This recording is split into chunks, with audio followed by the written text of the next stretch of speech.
Alright guys, I got anxious and so I come out here and I started taking this apart, and then I thought I ought to show you what I'm up to.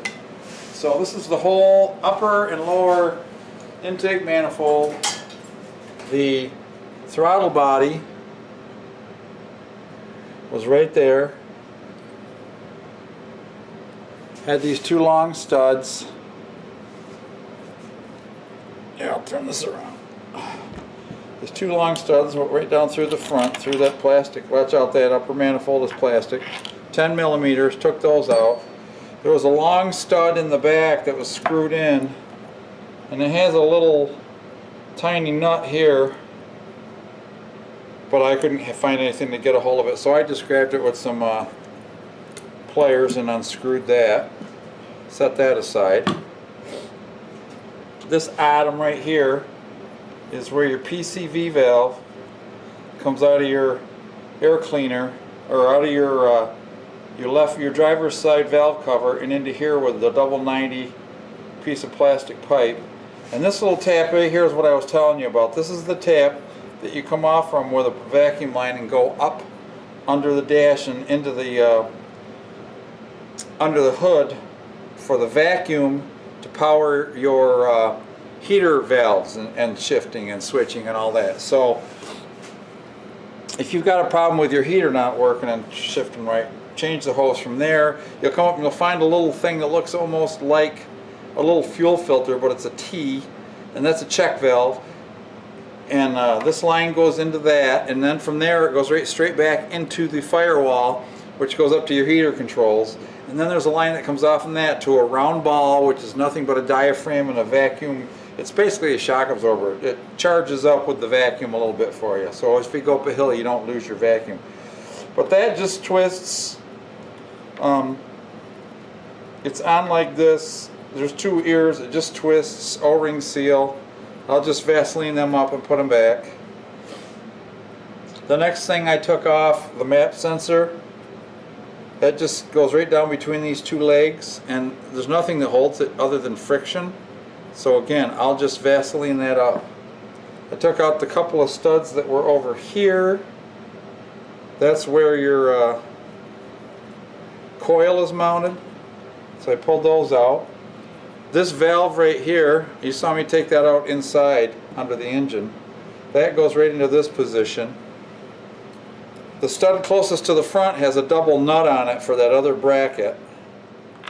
And those are also bolts that hold that together, so that's as far as I am right now. I'm laying these things out so they're close to each other, so I know where they go back together. I'm going to change the thermostat. There's a pipe that goes down to the heater, but I don't think I really need to take that off. I might throw the whole thing right in the damn parts cleaner though and just brush it and clean it down and get off what I can.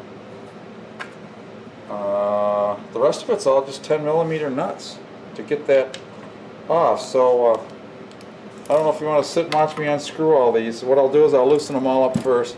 So there's let's see, there's those two on that. We're holding it down on the throttle body, which the throttle body does nothing but let air in. It's just a big butterfly when you tromp on it.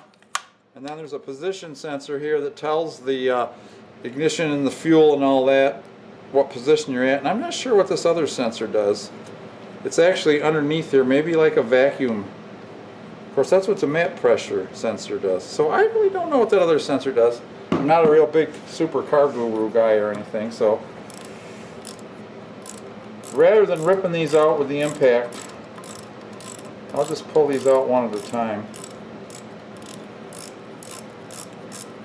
Alright, we'll pause. So, did I miss all that? That big explanation I just did? Ugh. Okay, we're going to back up then. This cover, after you take the bolts out, you just push down on the actual injector unit, and it comes off because it's just held with an O-ring.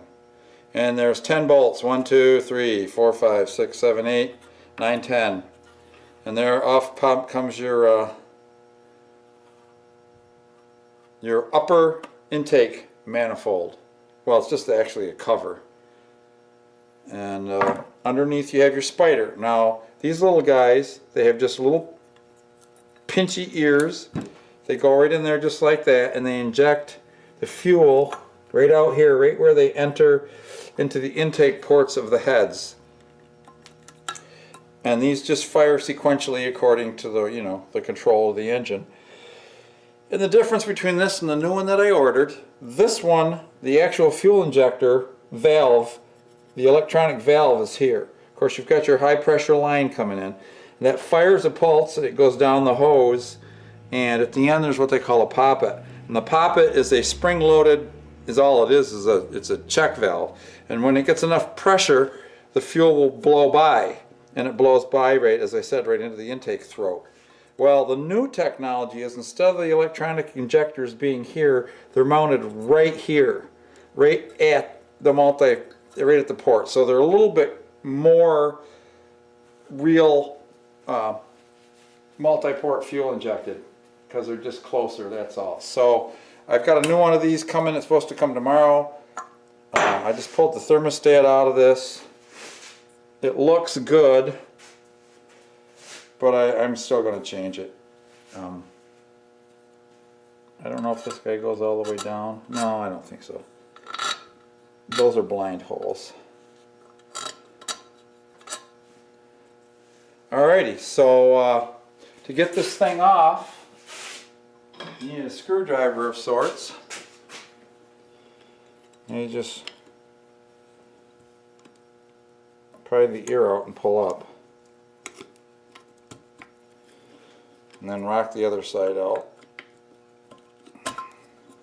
And as I said, I don't know that I don't think I'm going to toss this. I might just clean this up.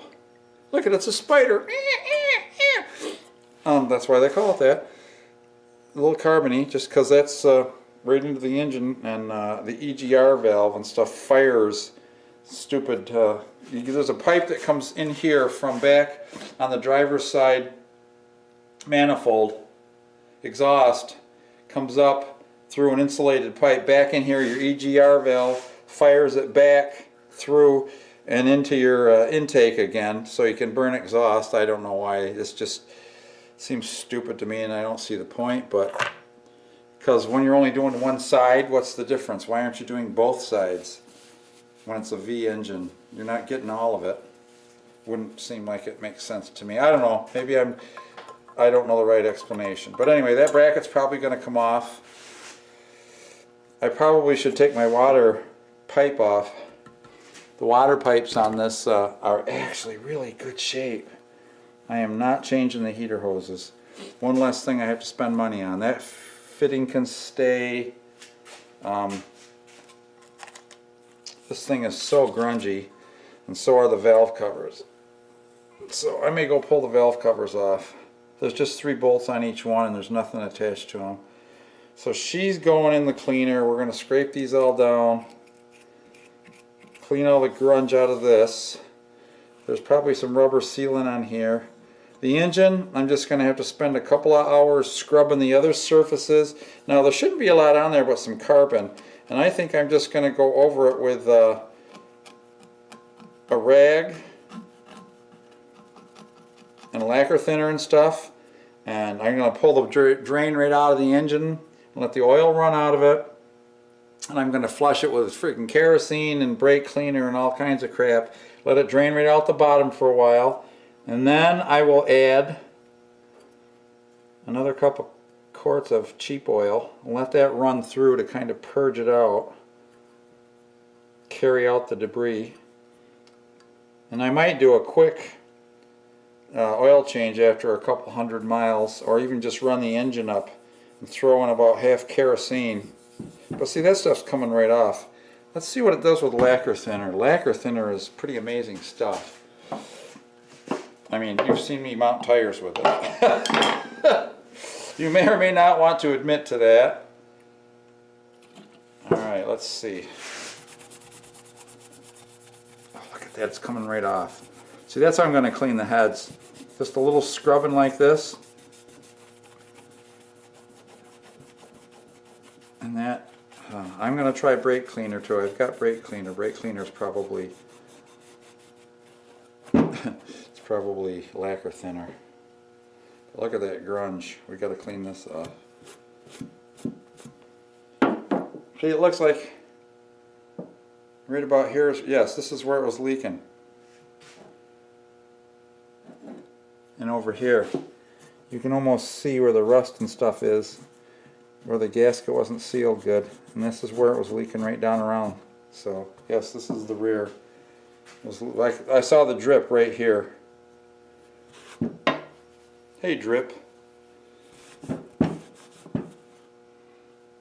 So, clean, clean, clean.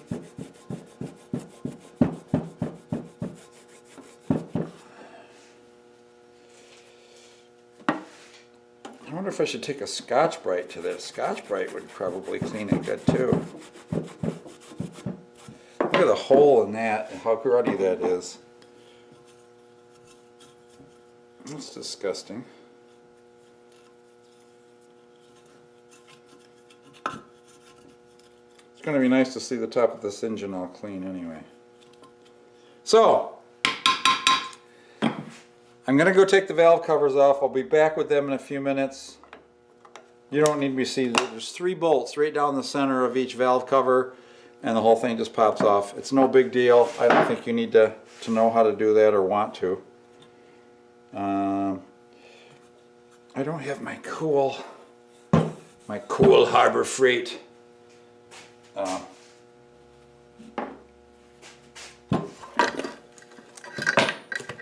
hose pliers.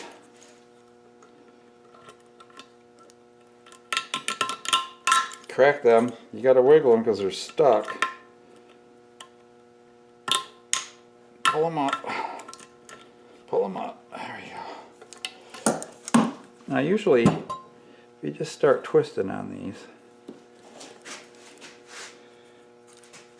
I'm going to turn it over.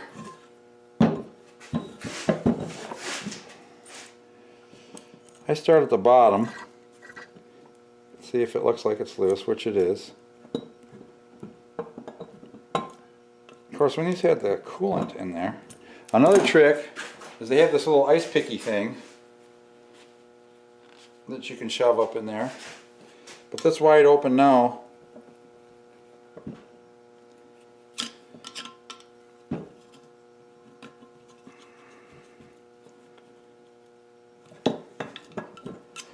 I'm just shoving this screwdriver up in there. And we'll see if we got her loosened up any. Oh, there you go, and here kind of pop. And you gotta watch those connectors because they hurt. Twist, twist, pull, twist, twist, pull. There we go. That little sucker is just a heater loop around, I think, bypass. Alright, so I think we're just about ready to go for cleaning. I don't want to scrape this with anything that could damage it. I guess I might as well pop that thermostat out of there.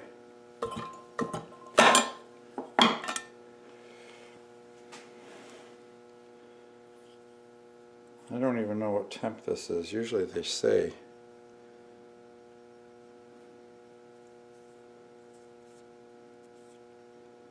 I just bought a stamp, 195.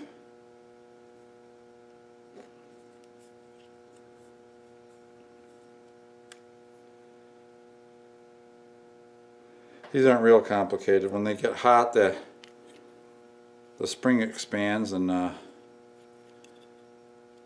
valve opens like so, and the water starts to flow.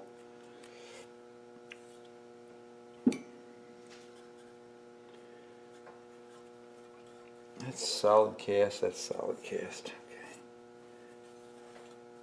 Just make sure that that doesn't come out the bottom. Or it isn't, that's a blind hole. So this guy's ready for cleaning.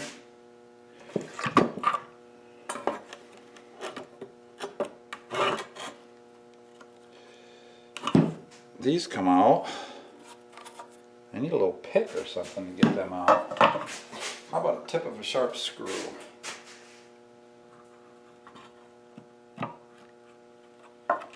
you go.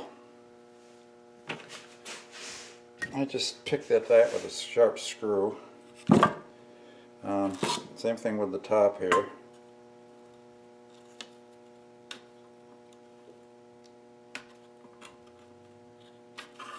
Throttle body gasket. Man, he's being a bugger. You don't want to come out. No, I don't want to. There we go. I got new gaskets for all this. There might be new O-rings for my valves in here too. I know. I did see some bigger O-rings in the kit. But these guys are ready to go get cleaned. Alright, I'm going to go get the valve covers. We'll take a look at them. Okay, back with the valve covers. This is the right side. This little breather goes up to the side of the air intake. This is the driver's side. PCV valve, turret, poppet valve for vacuum. Goes up. PCV valve is in here.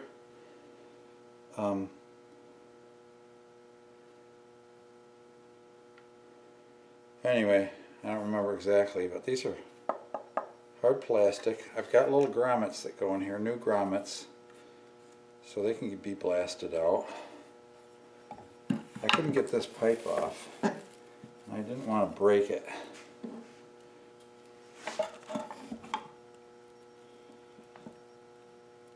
If I do, I'm going to the auto store to get a new one, you know.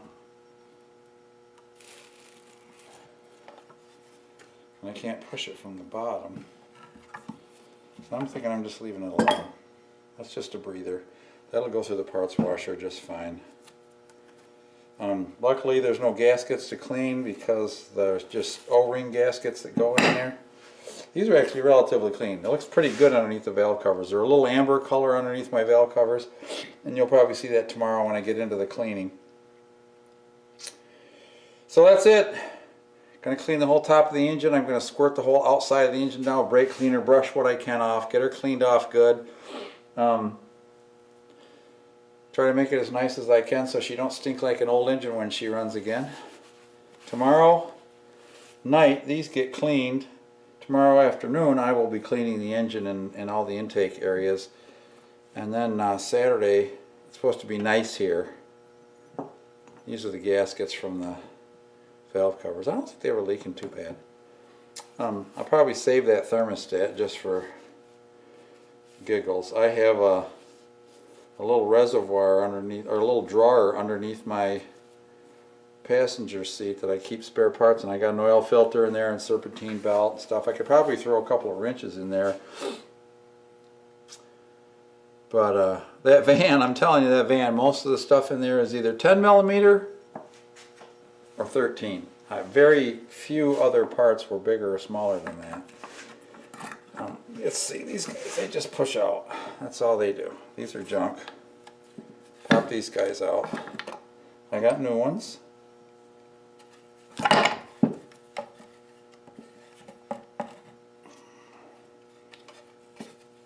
be nice to see these guys all degreased and everything, won't it?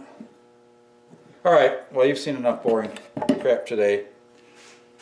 And that's going to shut me down for today. I got her all apart. Now it's just the cleaning and the reassembly. The reassembly hopefully will go better. It will be easier with clean parts. Of course, I have all those hoses and pipes and wiring harnesses to deal with, but I did label all my bags full of parts. I read somewhere that all you got to do on these O-rings, now that's a good O-ring.